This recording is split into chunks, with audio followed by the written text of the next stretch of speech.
Hello, Craven here. Welcome back. I usually don't follow local news, but there's a lot of controversy going on over Alexandria Cortez's new Green Deal, and that kind of ties into one of my talking subjects. The most controversial statement in the new Green Deal, at least the one that seems to be getting the most press, income for those unable or unwilling to work. Okay. Uh, Income for those unable, there's no problem with that. Nobody has any problem with that section. Okay. Unwilling to work. Okay, first off, uh, ironically, I'm going to look at the word work. Let's say you're a carpenter and every day you go to work and you frame in new houses for people and you collect a salary or hourly wage or something like that. Then on Saturdays, you go down to the Habitat for Humanity and you build houses for people that are very poor. You volunteer. Okay. On Saturday, you're not working. You're volunteering. You're not performing any work. Ironically, you're doing the exact same thing, but you're not doing work. So, by definition. So, out of this, some of you would, obviously, the reference to unwilling to work is a referral to universal basic income. And that's where a lot of people have trouble, so I'm going to go over that right now. There's a lot of different aspects of universal basic income. There's pros and cons. And to try to illustrate, um, uh, well, we're going to need to address it in a different way. Okay. The basic problem that I've encountered with the universal basic income, with the advocates for universal basic income, is how is it going to get paid for? All right. So I'm going to get into the details and I'll go over the reasons why there are benefits to universal basic income. Now, there's no question that our society is structured with our debt money system that there's going to be a lack of basic unskilled labor jobs in this country, or for that matter, around the world. Robotics have declined in price to the point where a robot will work 24 hours, 7 days a week, without any breaks, without having to take off any work for the babysitter, to take off work to take care of an elderly parent, to take off work because of a sick child. Doesn't want any vacation time. So as soon as you get to $15 an hour, it is now economically feasible to incorporate a robot to do that same job. Artificial intelligence can take the place of many unskilled, semi, and skilled jobs now. So let's look at your typical hamburger fryer. Okay, now a robot is currently able to grab the raw stock, the hamburgers, place them on the grill, flip the burgers, and cook each and every single burger perfectly. No human can do that. All right, so there's absolutely no possibility of overcooking the burgers, undercooking the burgers. This increases production, efficiency, and again, like I said, not take a break or go on vacation and do it nonstop for 24 hours. People can't compete with that sort of thing. No human can do that task perfectly like a robot can.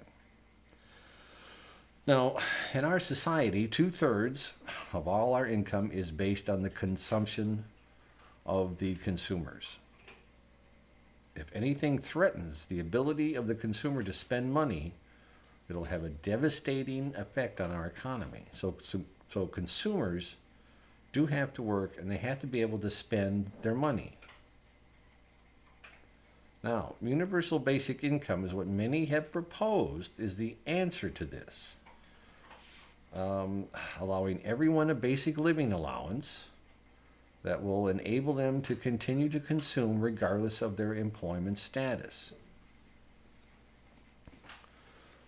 Now, there's a lot of subcategories for the benefits of universal basic income, and I'm going to try to address some of those right now at this time.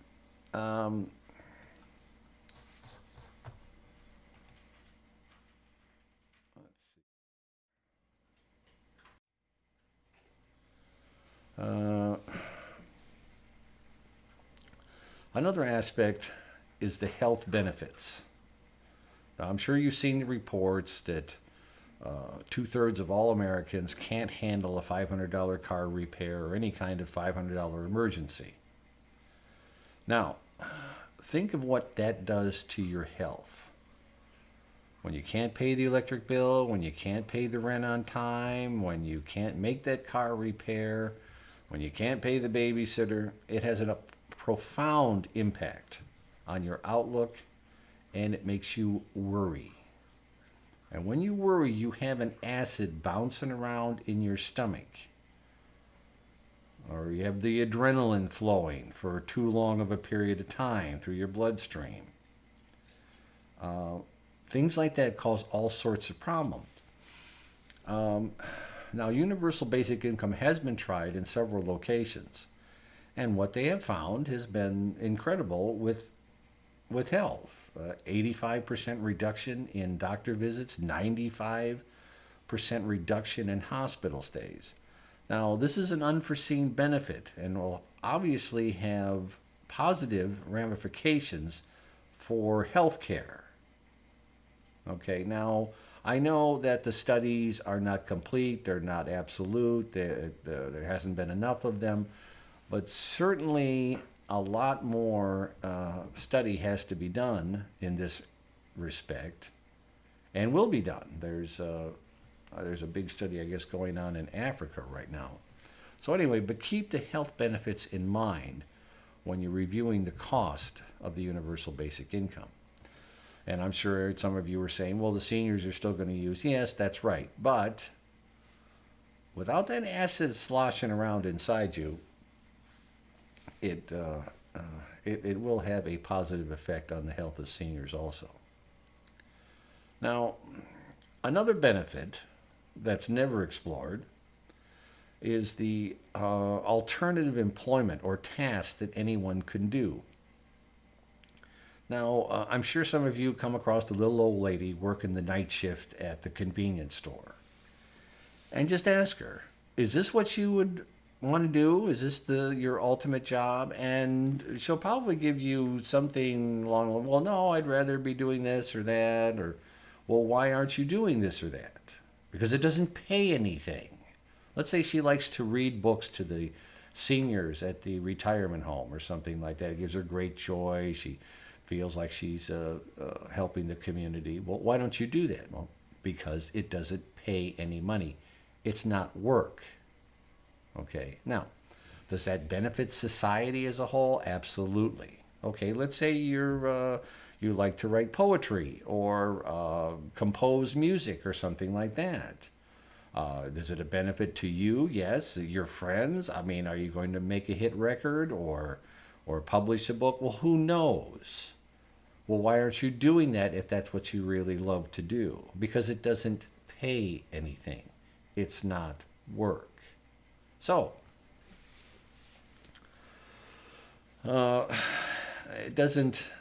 these tasks don't contribute to GDP, so therefore they're not counted on the systems. To give you a global example, Japan has basically successfully succeeded in getting a 100% literacy rate in the country of Japan. Now, that doesn't show up on GDP. It's not work. Is it a benefit to society as a whole that everyone can read and write? Argue that it's not, but it doesn't show up on GDP. It's quite an accomplishment, but it doesn't show up on GDP. Okay? Now, let's say that, let's see.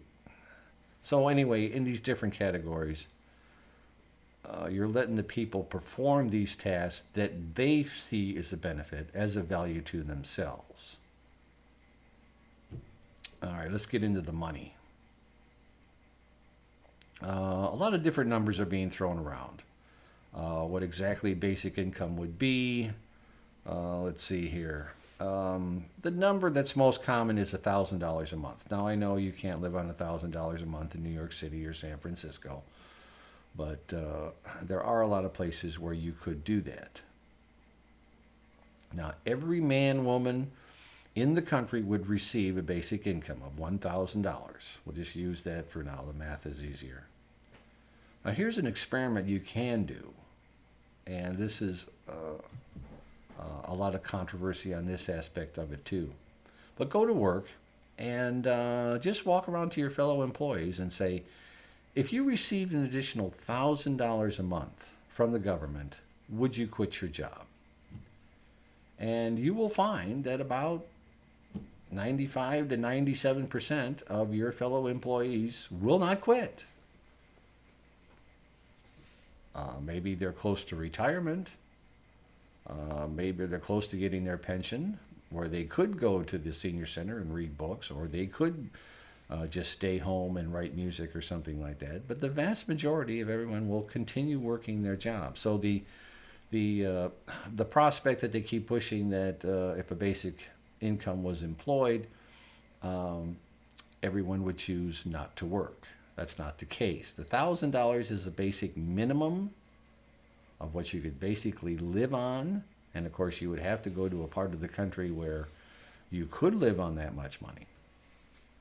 So that's a fallacy that's pushed in the press. And like I said, you can do it yourself. Just go to work and take your own survey if you don't believe me.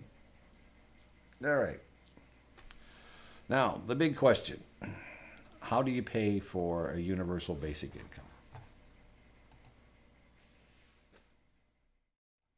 All right.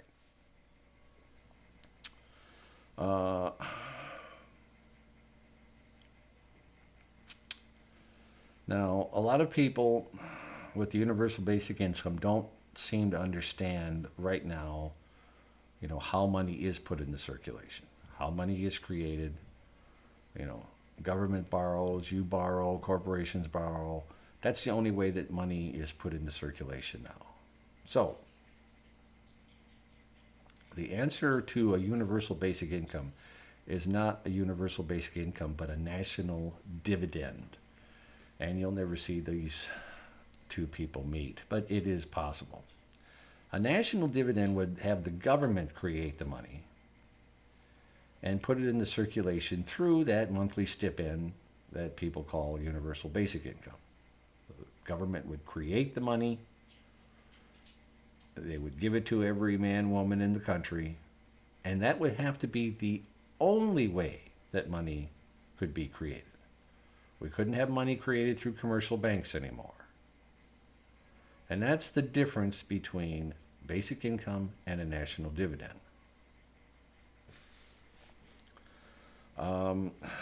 We wouldn't be beholding any bank or group of individuals. We would only be beholding to ourselves because the government is us. We would decide. And a national dividend would have to be based on the productivity of the country. So it could vary. Again, more studies would have to be done on doing this. Now, if you want to learn more about a national dividend and the difference between that and the universal basic income, there's a gentleman by the name of Dick Eastman is who you need to look to. And I'll leave his contact information in the show notes. You can find him on Facebook. Now,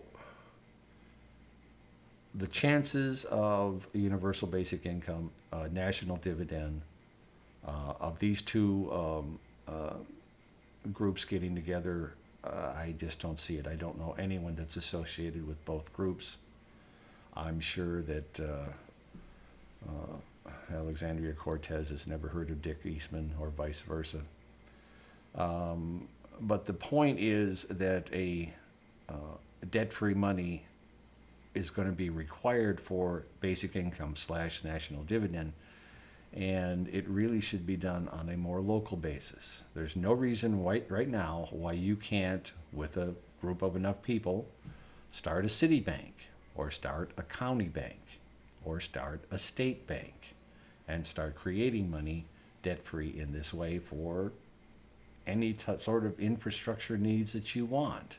If you want to redo all the buildings in your city, create a city bank, have that bank, the owners of which are the citizens of the city, could start the new Green Deal right now. So, don't really laugh at basic income. It is possible, but as far as I can tell, it's a long ways down the road. Remember the benefits I talked about. Do your own surveys if you don't believe me. Like I said, just a city bank, county bank, and you can start small, and you have to start local. It's not going to, happen on a national basis anytime soon. So anyway, I want to thank you all for coming, and thanks for listening, and I'll be back again.